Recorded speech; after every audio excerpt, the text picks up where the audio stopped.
Olá, caro aluno! Seja bem-vindo à videoaula do tema A Educação Medieval 2, os modelos educacionais na Idade Média. Ao final de seus estudos, esperamos que você conheça os modelos educacionais presentes na Idade Média, identifique suas diferentes escolas e compreenda as modificações educacionais no período do Renascimento. Vamos lá? A Idade Média, também conhecida como Idade das Trevas, não recebeu esse apelido por acaso. Isso se deve principalmente ao fato de que o período é considerado um verdadeiro retrocesso se compararmos com todos os conhecimentos e avanços conquistados na Antiguidade. A Idade Média tinha por filosofia o teocentrismo, ou seja, Deus como centro do universo. Logo, não se valorizava o saber científico e quem fosse adepto de quaisquer teorias que envolvessem os gregos ou os romanos era largamente criticado. Quem contrariasse os princípios de formação da Igreja cristã também poderia ser perseguido. Assim, o ponto de partida para entender a Idade Média e suas práticas pedagógicas é sempre a propagação da fé cristã. Formar fiéis era mais importante do que ensinar a ler e a escrever. Por exemplo, com o domínio da Igreja Católica, as escolas pagãs foram desaparecendo. As poucas que existiam não atendiam a todas as pessoas, ou seja, a educação não era mais um dever do Estado, muito menos algo democrático. Crianças pobres estavam destinadas a aprenderem as primeiras letras pelas mãos dos padres, enquanto mulheres e servos nem direito à educação tinham. Extremamente conservadora, a educação na Idade Média promoveu o surgimento de escolas monacais, nas quais cabia aos monges o ensino do latim, das ciências humanas e também dos ensinamentos de teologia e filosofia. Pouquíssimas pessoas sabiam ler e escrever, e o conhecimento ficou resguardado aos mosteiros, cada vez mais espalhados pela Europa e restritos aos monges. Figuras importantes para o período, uma vez que eram os letrados da época e que tiveram a maior relevância para a manutenção dos saberes.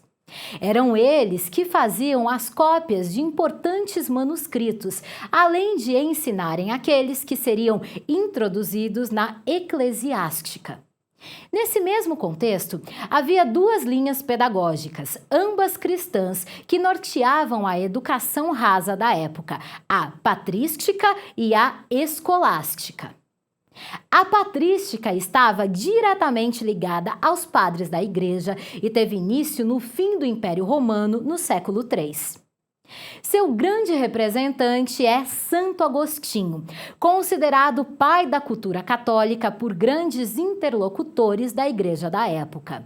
Já a escolástica, linha defendida por São Tomás de Aquino, esteve em vigor entre os séculos IX e XIV, quando se iniciaram os primeiros movimentos que culminariam no Renascimento. A escolástica pregava que ensinar a verdade deveria ser feito por meio do exercício da atividade racional. Cabe enfatizar que ambos os filósofos, embora fossem homens de seu tempo, tinham suas bases filosóficas em importantes figuras da Grécia Antiga.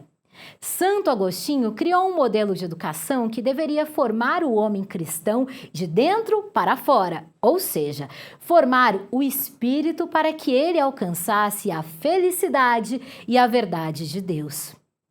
Assim, podemos afirmar com segurança que, mesmo calcada no cristianismo, sua base filosófica se apoiava na teoria das ideias de Platão. Já para Tomás de Aquino, a educação mesmo cristã deveria se apoiar na razão para que a fé fosse verdadeira. Ou seja, aqui também temos uma referência direta ao universo da razão de Aristóteles. Devido a isso, a escolástica foi largamente criticada pelos membros da Igreja. Por outro lado, ajudou a fundamentar as bases das mais diferentes universidades fundadas por toda a Europa. Também cabe ressaltar que foi um modelo pedagógico a atuar até o declínio da Idade Média. Como sempre na história do homem, os movimentos sociais, culturais, políticos e filosóficos mudam conforme as necessidades da humanidade, que também está sempre em constante mudança. Por volta do século XIV, o teocentrismo começa a dar lugar ao humanismo, pensamento fruto do princípio do Renascimento.